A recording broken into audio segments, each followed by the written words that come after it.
जी, अस्सलाम वालेकुम नाज़रीन करम। डॉक्टर अमजद चीमा अपने यूट्यूब चैनल के साथ आपकी खिदमत में हाजिर है।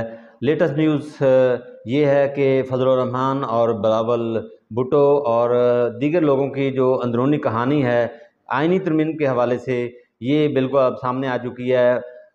मौलाना फजल रहमान ने अब बिल्कुल इनकार कर दिया है कि वो किसी किस्म की गैर आइनी तरमीम के अंदर शामिल नहीं होंगे। ये जो मीडिया के अंदर खबरें चली थी रात को वक़्त, मैंने भी आपको ये खबर पहुंचाई थी कि फजल रहमान जो है वो आइनी तरमीम के हक़ में आ गए हैं, लेकिन ये बात गलत निकली। फजल रहमान ने उसकी तस्दीक कर दी और अब फजल रहमान किसी भी गैर आइनी तरमीम के अंदर शामिल नहीं होंगे। अब सूरत हाल ये है कि तमाम की तमाम तहत जो आइनी तरमीम के अंदर जितनी भी कोशिशें हो रही थी वो बढ़ चुकी हैं तकरीबन। अब सारी गेम जो है वो पीटीए के हक़ में आ चुकी है।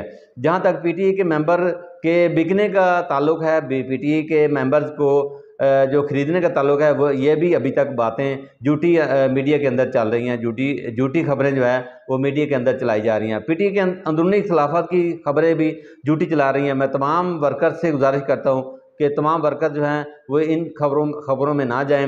इन खबरों के अंदर कोई सदाकत नहीं है। जहाँ तक पीटीए की आपस की इख्तलाफत की ताल्लुक है, वो इख्तलाफत होते रहते हैं, वो होते रहेंगे।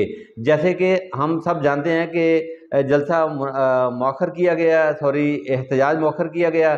अब 17 तारीख की वर्कर ने कॉल दी है, उस पर अभी तक वर्कर जो है वो काम कर रहे हैं। इस तरह मुख्तलिफ लोगों की आरा जो है वो जमहूरियत होती है। जमहूरियत के अंदर ये आरा जो है मुख्तलिफ हो सकती है, लेकिन पीटीए के किसी भी लीडर के अंदर कोई इख्तलाफत मौजूद नहीं है। जहाँ तक वर्कर्स ने गौर खान के ख़िलाफ़ एक पूरी कंपेन चलाई हुई है, वो इसलिए चलाई है कि जो गौर खान ने वादा किया था, वर्कर्स के साथ वादा करके जो एहतजाज जो है वो मौखर किया था, वो एहतजाज मौखर करने के समरात नहीं मिले। इसलिए पाकिस्तान तहरीक इंसाफ के तमाम वर्कर जो है वो गौर खान के ख़िलाफ़ एक किस्म की कंपेन चलाए हुए हैं और गुस्से में हैं। हम सब गुस्से में हैं कि कप्तान के साथ मुलाकात नहीं करवाई गई। उनके साथ मुआहदा करके, एग्रीमेंट करके भी कप्तान के डॉक्टर्स को मुलाकात के लिए नहीं बुलाया गया, या बुलाया ज़रूर गया था लेकिन उनको अंदर जाने नहीं दिया। वही रिपोर्ट जो सरकारी डॉक्टरों की थी वो पेश कर दी गई है, जो किसी तरह भी पाकिस्तान तहरीक इंसाफ के वर्कर्स को कबूल नहीं है। नाज़रीन, जहाँ तक हम आप वापस अपने मौजू पे आते हैं, वो मौजू ये है कि फजल रहमान ने तस्दीक कर दी इस बात की कि वो किसी भी गैर आइनी तरमीम का हिस्सा नहीं बनेंगे।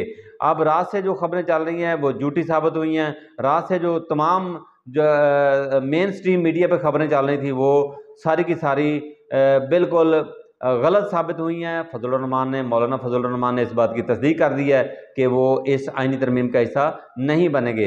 हाँ, वो कहते हैं कि हमारा इत्तेफाक उस बात पे हुआ था जो बात मैं कह रहा हूँ, जिस बात की मैं सपोर्ट करता हूँ तरमीम की, या तरमीम में ये होना चाहिए, इस हवाले से उस बात पर इत्तेफाक हुआ था। लेकिन हम जो बिलावल या नून लीग या हुकूमत या मुक़्तदर हल्के जो जिस तरह की तरमीम लाना चाहते हैं उसके हक़ में मैं नहीं हूँ। लिहाजा तमाम की तमाम जो कोशिशें थी एस्टेब्लिशमेंट की तमाम कोशिशें थी, नून लीग की, पीपल पार्टी की, जरदारी की, बिलावल भुट्टो की, वो बढ़ चुकी हैं। उस पर काम जो है मुकम्मल तौर पर ठप है। जिस तरह मैं आपको एक और बात बताता जाऊँ कि पाकिस्तान के दो जो एक एमएनए और एक सेनेटर के हवाले से बताया जा रहा है कि वो तरमीम के हक़ में वोट देंगे।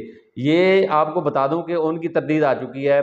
एक रियाज फतियाना है कमालिया से, टोबा टेक सिंह की ये एमएनए है, और उन्होंने ये वाज़े तौर पर कहा है कि मैं पाकिस्तान तहरीक इंसाफ के साथ, इमरान खान के साथ गद्दारी नहीं कर सकता। मैं इमरान खान के वोट लेकर आया हूँ, मैं उनके साथ गद्दारी नहीं कर सकता।